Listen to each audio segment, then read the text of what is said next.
नमस्कार dear student eighth class.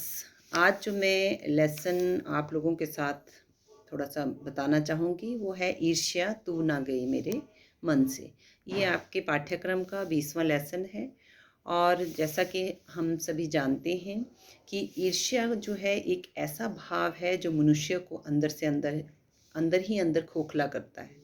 तो हमें इसी विषय के बारे में इस पाठ में अवगत कराया गया है कि ईर्ष्या जो है जिस व्यक्ति के अंदर घर कर जाती है उसका सब कुछ समाप्त हो जाता है। उसका आत्मविश्वास, उसके कुछ आगे बढ़ने की जो कैपेबिलिटी है, योग्यता है, क्षमता है, वो सारी चीज़ें जो हैं वो ख़त्म हो जाती हैं। ईर्ष्या का एक दूसरा भाग है प्रतिद्वंद्विता, जिसे हम प्रतिस्पर्धा भी कहते हैं। वो भाव जो है सभी विद्यार्थियों में होना बहुत अनिवार्य है, क्योंकि प्रतिद्वंद्विता होगी तो हमें आगे बढ़ने का एक जो मार्ग है, एक कह सकते हैं प्रेरणा है, वो हमें मिलती है। तो प्रतिद्वंद्विता होनी चाहिए, दूसरों से प्रतिस्पर्धा की भावना होनी चाहिए, लेकिन एक स्वस्थ भाव जो है हमारे मन में उसके प्रति होना चाहिए। इसमें जैसे लेखक हमें कहते हैं कि ईर्ष्या करने वाला व्यक्ति जो है, जो उसके पास जो सुविधाएं हैं उन्हें भोगने की बजाय वो दूसरों के पास जो सुविधाएं हैं उनसे दुखी होता है, उनसे व्यथित होता है कि उनके पास वो वस्तुएं क्यों हैं, उसके पास क्यों नहीं है। जबकि ऐसा नहीं होना चाहिए।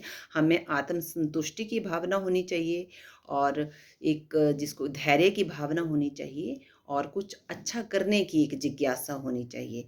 तभी इस चीज़ को हम अच्छे से कर पाते हैं। प्रतिस्पर्धा के माध्यम से हम आगे बढ़ सकते हैं। एक और दूसरी बात ये है कि ईर्ष्या जो है वो निंदा से भी, उसका एक कंपैरिजन है कि निंदा जो है वो भी ईर्ष्या का ही एक भाग है। इसीलिए हमें दूसरों की निंदा में अपना समय बर्बाद नहीं करना चाहिए। अच्छा, दूसरे व्यक्तियों से सीखने के लिए बहुत सारी चीज़ें होती हैं, या दूसरों की असफलता और सफलता दोनों चीज़ों से हम सीख सकते हैं। असफलता से क्या कि क्या कमियां रह गई हैं कि वो व्यक्ति या हम लोग जो हैं असफल हो गए हैं। ये सफलताओं से हम कुछ ऐसे बिंदु सीख सकते हैं, ऐसे प्रेरणा स्रोत, कुछ तरीके सीख सकते हैं जिससे आगे बढ़ने में हमें ज़्यादा आसानी हो जाए।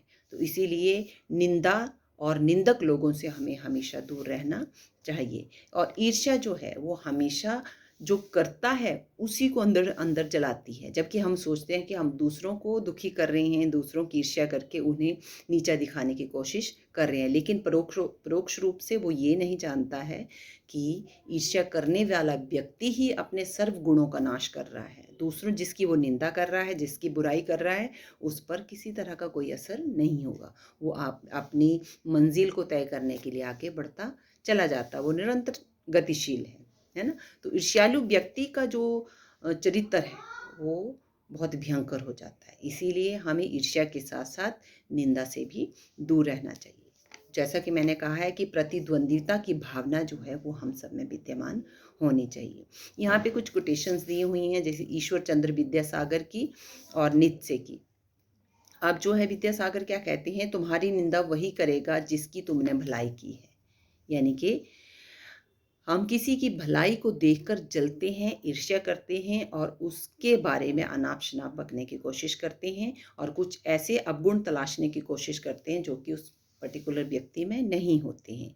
अब नित्से क्या कहते हैं कि इस कूचे से होकर निकला जब, तब उसने जोरों का एक ठहाका लगाया और कहा, यार ये तो बाजार की मक्खियां हैं जो अकारण हमारे चारों ओर भिन भिनाया करती हैं। तो अकारण जो मक्खियां किसे कहा गया है, जो निंदक लोग हैं, जो दूसरों की भलाई की बजाय उनसे ईर्ष्या कर रहे हैं, उनकी गुणों को सीखने के बजाय उनके गुणों को निकालने की कोशिश कर रहे हैं। तो उन्हें नित्से एक विचारक है ना, जो हमें प्रेरित कर रही हैं कि हमें इन चीज़ों से बचना है। तो जो हमारी निंदा कर रहा है, जो इस तरह के नकारात्मक व्यक्तित्व वाले लोग हैं, हमें उनसे दूर रहना, क्योंकि वो जिस तरह से मक्खियाँ हमारे आसपास भिनकती रहती हैं, हम ध्यान नहीं देते हैं, अपने कार्य करते रहते हैं, उसी तरह से ये लोग भी जैसे मिठाइयों पर मक्खियाँ आ जाती हैं, उसी तरह से जो गुणों वाली चीज़ें हैं, जो गुणवान व्यक्ति हैं, उनके आसपास इस तरह के अकारण जो व्यवहार जो ये अपनाते रहते हैं। तो इस तरह से हमें ये जो विचारक लोग हैं, ये भी हमें ईर्ष्या से बचने के लिए प्रेरित करते हैं। अब ईर्ष्यालु लोगों से बचने का उपाय क्या है, यहाँ नित्से कहते हैं कि हमें बाजार की मक्खियों को छोड़कर एकांत की ओर भागो। यानी कि जहाँ पे हम एकचित होकर, एकाग्रचित होकर अपने लक्ष्य को साधने में आगे बढ़ सकें। और ईर्ष्यालु से बचने से का उपाय है, और ईर्ष्या से बचने का उपाय क्या है? मानसिक अनुशासन, है ना। जो व्यक्ति ईर्ष्यालु स्वभाव का, उसे फालतू बातों के बारे में सोचने की आदत छोड़ देनी चाहिए। और ये ऐसा अवगुण है जिसे अपने अंदर घर करने नहीं देना चाहिए, क्योंकि एक बार अंदर घर कर जाता है जब ये अवगुण, तो उसे निकालना बहुत दिक्कत हो जाती है, बहुत मुश्किल हो जाती है। इसलिए अपने मानसिक संतुलन को, अपने व्यवहार को एक सकारात्मक रूप की ओर हमें लेकर जाना है, और ईर्ष्या से अपने आप को, अपने लोगों को, अपने समाज को इस जहर से, इस विष से बचाना है। धन्यवाद। आपका दिन मंगलमय हो।